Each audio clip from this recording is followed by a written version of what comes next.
সবাইকে ঈদের শুভেচ্ছা জানাচ্ছি। ঈদ মোবারক। কাতারে কিন্তু আজকে ঈদের দিন।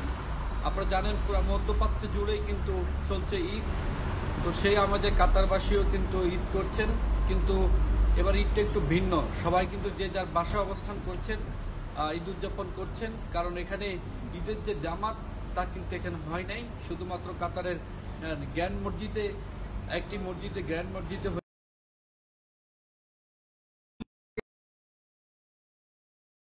হয়, সেখানে অংশগ্রহণ করেছেন অল্প কিছু মুসল্লি। এবং আমি যে বিষয়টা জানতে চাই, আজ ভোর 5টায় কাতারের জাতীয় মসজিদে এই ঈদের জামাত অনুষ্ঠিত হয়েছে এবং সেখানে ইমামতি করেন ও খুতবা প্রদান করেন শেখ সকলি আশ সাম্মারি। এবং কাতারে কিন্তু করোনা ভাইরাসে আক্রান্তের সংখ্যা সব মিলিয়ে 42,235 জন ছাড়িয়েছে এবং সব মিলে সুস্থ হয়েছেন 8,513 জন।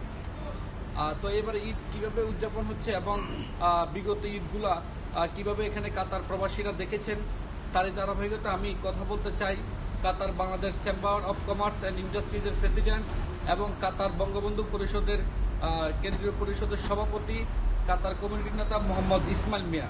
আমরা ইসমাইল ভাইয়ের কাছে জানতে চাই যে আপনি ঈদ কীভাবে দেখছেন। আপনাকে ঈদ মোবারক যদি জানাতেন আমাদেরকে। হ্যাঁ, দেশ বিদেশে আমাদের প্রবাসী ভাইদের এবং দেশের ভাইদের সবাইকে আমি আমার পক্ষ থেকে বঙ্গবন্ধু পরিষদ কাতার সেন্ট্রাল কমিটির পক্ষ থেকে ঈদ মোবারক জানাচ্ছি।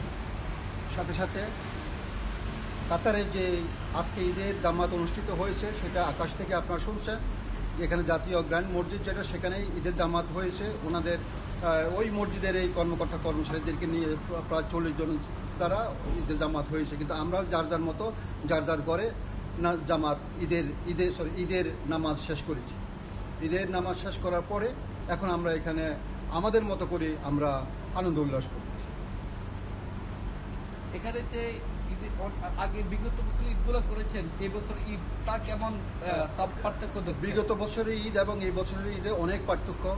আগে আমরা যখন ঈদ করতাম, আমাদের কমিউনিটি নেতৃবৃন্দ, কমিউনিটির এবং আমাদের এখানে ডেভেলপার পার্টনার যারা ছিল সবাই মিলে আমরা একসাথে নামাজ পড়তাম। বিভিন্ন জায়গাতে আমরা ঘুরে ফিরে করতাম, বিভিন্ন জায়গাতে আমরা সিন্নি সেমাই ওগুলো খেতাম। তারপরে সব কিছু দুপুরে ডিনার করতাম সবাই একসাথে মিলে।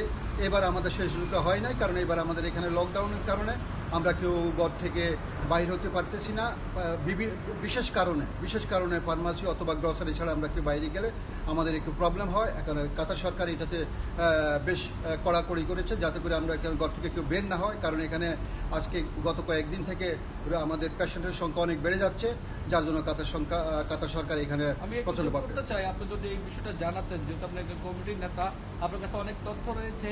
এহতেরাজ যে সফটওয়্যারটি করেছেন, অ্যাপসটা, সেটার ফ্যাসিলিটি দিয়ে যদি আমাদের আরটিভি দর্শকদেরকে জানাতেন। হ্যাঁ, এহতেরাজ যে সফটওয়্যার এখানে অ্যাক্টিভ করেছে সেটা হলো আমাদের মোবাইলে, প্রত্যেকটা মোবাইলের মধ্যে আমাদের সবগুলো ডিটেলস থাকবে এবং আমরা যদি কোথাও মুভ করি, সেখানে যদি কোনো করোনা ভাইরাস আক্রান্ত রোগী থাকে বা এই ধরনের কিছু, বা আমি যদি আমার যদি হয়ে থাকে, তাহলে সেখানে ওই সফটওয়্যারে সেটা কাজ করবে এবং সেটা সেখান থেকে সিগন্যাল দিতে থাকবে।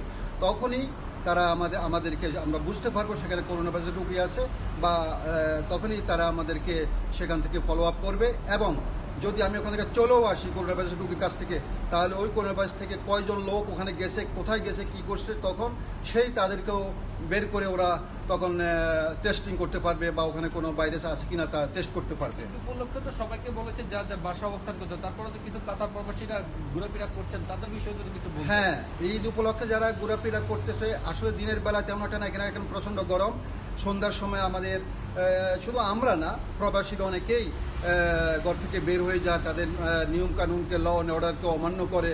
এটার জন্য আমরা কঠোরভাবে আমাদের দূতাবাসের কর্মকর্তা কর্মচারীবৃন্দ এবং এখানে কমিউনিটি নেতা যারা আছে, বিভিন্ন সংগঠনের নেতা যারা আছে, তারা বারবার আমাদের লোকজনকে সতর্ক করে দিচ্ছি যে আপনারা এইভাবে বের হবেন না। বের হয়ে গেলে আপনাদের 200,000 মানে 2 লাখ টাকা জরিমানা প্লাস 3 বছরের ফাইন, 3 বছরের জেল এটা সময় কিছু কিছু ক্ষেত্রে দুইটাই প্রযোজ্য হতে পারে, যার জন্য আমরা বিশেষভাবে তাদেরকে সতর্ক দৃষ্টি রাখার জন্য সতর্ক দৃষ্টি রাখছি তাদের উপর। আপনাকে অনেক ধন্যবাদ।